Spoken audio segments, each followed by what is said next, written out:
Welcome back. You're still watching the Daily Debate, and we did see a report about Donald Trump, the president-elect of the United States, and the implications of him returning to the Oval Office at the White House on the Middle East in general and on Palestine and Lebanon in specific. And I'm honored to be having with me for the Daily Debate for tonight is Dr. Mohamed Naguib Abu Zaid, the professor at the American University in Cairo and the former parliamentarian. Thank you very much once again for being with us tonight.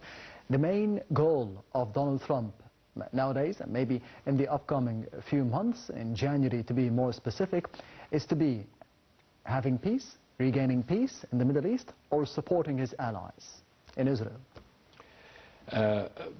When it comes to supporting his allies in Israel, I think this should be looked at carefully. For example, in the last few days, maybe 1 week, we read that he had 3 phone calls with Benjamin Netanyahu in Israel. Yes. If you ask me, is this good news or bad news, I think this can be good news in the sense he has an influence on Netanyahu.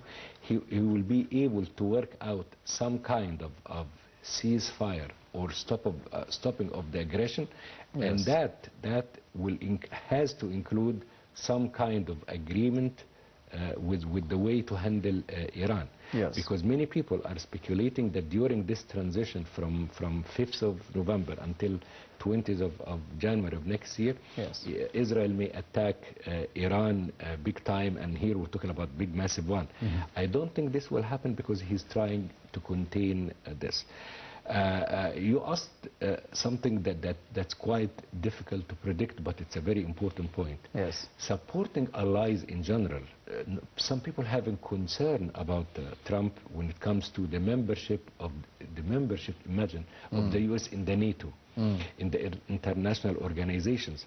For a long time, he was not a believer in the UN and in the NATO and this kind of international gathering. The other allies need to be paying more, as Germany, for example. Exactly. Yes. Exactly. And when we're talking about the war in Ukraine, the U.S., you see this whole of continent of Europe, still America has contributed more to the support of Ukraine than Europe. Yes. Maybe not enough from Ukrainian point of view, but still they are the major player there in terms of supporting that.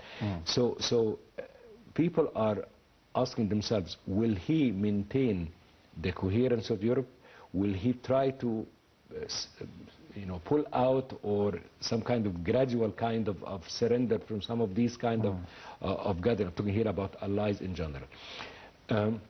The Middle East, I have to say that, and I'm glad to have seen that our president did not miss the opportunity to be among the first to congratulate Trump. Yes. Not only as a protocol, but seems to be good chemistry and understanding, and I think our president will capitalize on the new presidential shift or change in the U.S.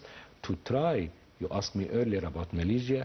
Now we have a new president in the U.S. with his impact and influence not only in America but worldwide, particularly European allies, and that could lead into some kind of ceasefire and stop and rearrangement of the situation to the welfare of all parties, if that's possible. Doctor, we have seen statements, for example, from Russia in the past couple of days that they are willing not to be negotiating, but there will be dialogue between Russia and the United States regarding the situation in Ukraine. There could be some de-escalation steps for the upcoming future after the election of Trump. And you've mentioned before the break and before the report the relationship between the U.S. and China, more specifically, because we have seen in the first term of Donald Trump, he had slogans like "Make America Great Again," "America First." How do you think this will be translated on the ground? How do you think there will be some balance between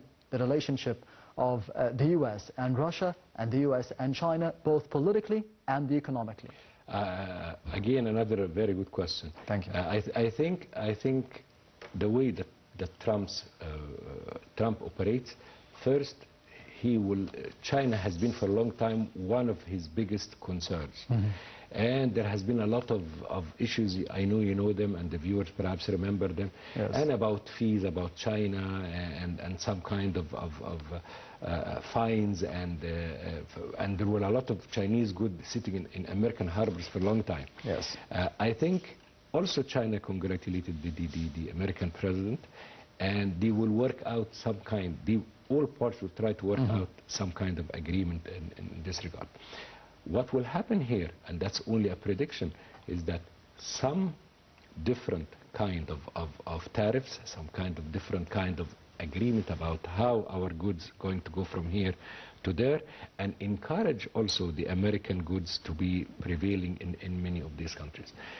When it comes to Ukraine and Russia and this war, he made that big promise. I think he will work very well to stop that war. The question is to stop it at which cost, or on which kind of negotiation between the two parties. I think he will try to convince both parties, and that's the way to go, I think, to not insist completely about what they want. Does this mean that Ukraine will not be joining the NATO?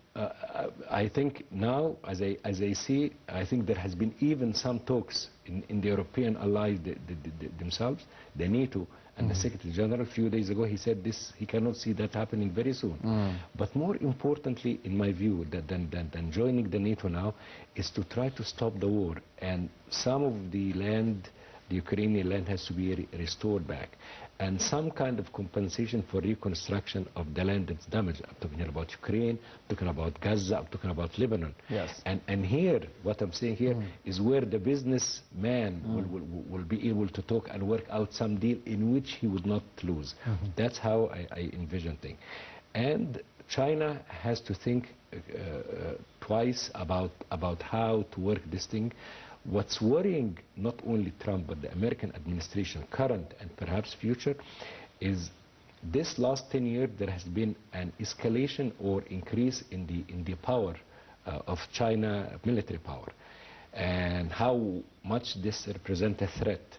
And of course we have to mention also North Korea and so on, and the role they play nowadays in Ukraine and so on. So I have this persuasion that some kind of, let's say, let's put this here, let's put there, let's agree on something, and he will be playing his political agenda, foreign agenda will be quite busy. And let's not be surprised that if much of that will happen even in the coming weeks before the 20th of January. And by that he will send the message to the American people that even before coming to my office, for example, American people are asking him, let's end the hostage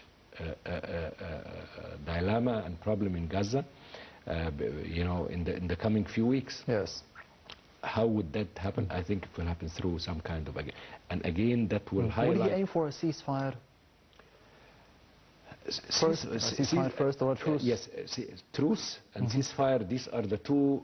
Is it a truce or ceasefire? And is it, you remember, is it a ceasefire for 5 days or 5 weeks or months in the place of 10 hostages or 20 hostages and so on? That's what we need to work out.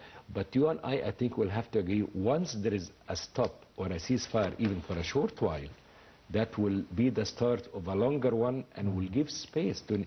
How can you negotiate when people are dying and under the fire all the time? And I think we have to stop this kind of aggression, and then we'll give floor for good negotiations and healthy negotiations. Yes, so for the benefit of the Palestinians and everyone here in the region, Dr. Mohamed Naguib Abu Zaid, the professor at the American University in Cairo and the former parliamentarian, thank you very much for being with us tonight. Thank you for the invitation. Anytime. And this brings us to the end of the Daily Debate for tonight. Thank you for watching, and I will be seeing you tomorrow.